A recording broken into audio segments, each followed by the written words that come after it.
D1, for this lesson today, you are going to need your narrative writing book as well as a pencil. For today's job, you will have to take a picture of it. So please keep in mind that a pencil will be best, as it will allow you to erase any mistakes you made. And then also make sure that your writing is legible, meaning that it's easy to read. And I would also recommend that you kind of make sure that your pencil writes dark. So make sure that it's not really light, because if it's too light, then Miss Lopez and I can't read it. So just keep that in mind. Those are some tips and tricks. As always, if you need to pause this video, please feel free to do so. Or if you need to go back and re-listen to something that Miss Walsh said, please go ahead and do so. So for today's lesson, we are going to be on lesson 10 of our narrative writing book. So I'm going to go ahead. I'm going to flip to our 10th lesson. And we are going to be talking about writing a strong ending. So on Friday, we talked about hooking our reader in with an interesting opener. And so now we need to write a strong ending to make sure that we don't leave our reader with any questions. So let's go ahead and let's read what it says. Your personal narrative should come together in the end and give reader a sense of closure. Below are some ideas to think about when ending your personal narrative. More than one may apply to your narrative.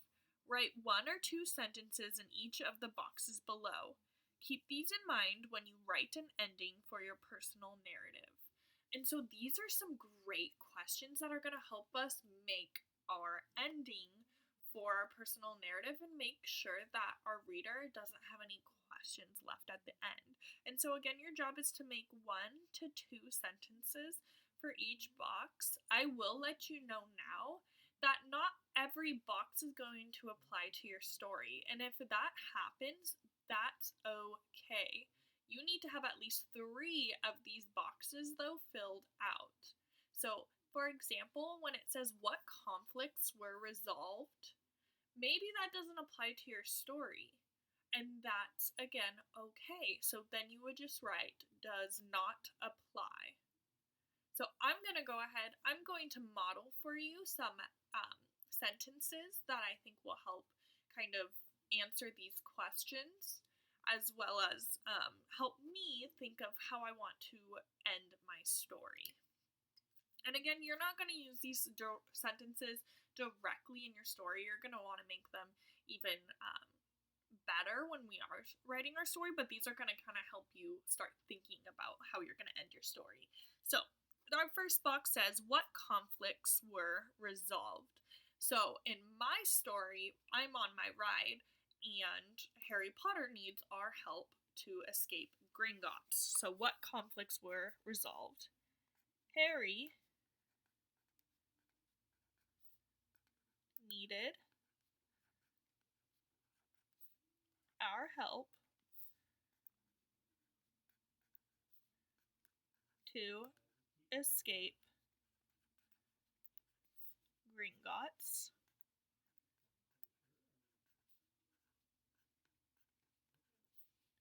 And we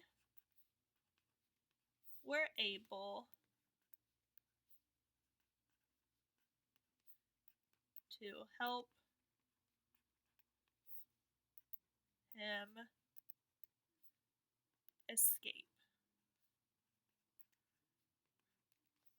And so I answered what my conflict was. So I addressed my conflict, which was Harry needing our help to escape Gringotts, and I let the reader know we were able to help him escape. So my conflicts were resolved.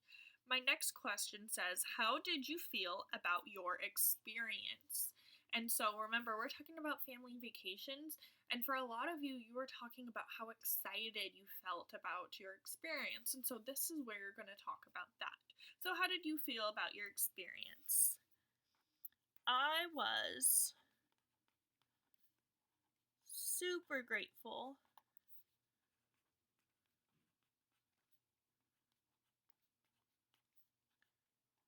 for my parents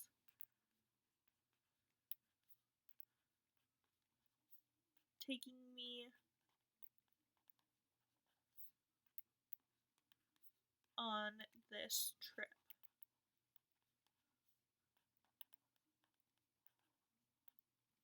And so, again, I'm using kind of different adjectives, descriptive adjectives, instead of saying I was happy. We know that word happy, and it's not very specific, so I'm saying I'm grateful. So this also tells that I was really happy, but also that it's being more specific and saying that I was being more thankful, and I addressed to who? My parents for taking me on this trip. Next, I have what lessons can be learned from your experience. Well, I didn't really have a lesson that I learned, and that's okay. So this is going to be a box where I say does not apply. Now, for some of you, if you had a conflict in your story, for example, maybe you were in the lake and you floated too far away, or you lost your tube or something, a lesson that can be learned from your experience can be make sure to not drift too far off, or make sure that you hold onto your items carefully. So you might have a lesson from your personal narrative, and that would be awesome if you did. But again, for me personally, it does not apply, so does not apply. And I already used my one does not apply, so that means I have to now do this box right here, which says, what final thoughts do you have about your experience? Well, like I said up here, I was pretty super grateful for my parents, and so I'm going to go ahead and talk about that again. So, final thoughts. I was grateful to my parents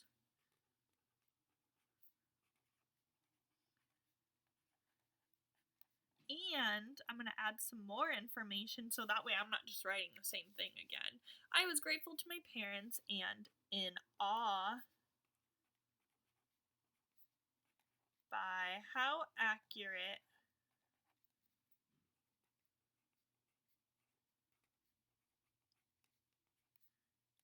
everything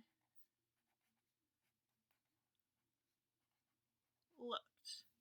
About how accurate everything looked. I felt like I was in the movie.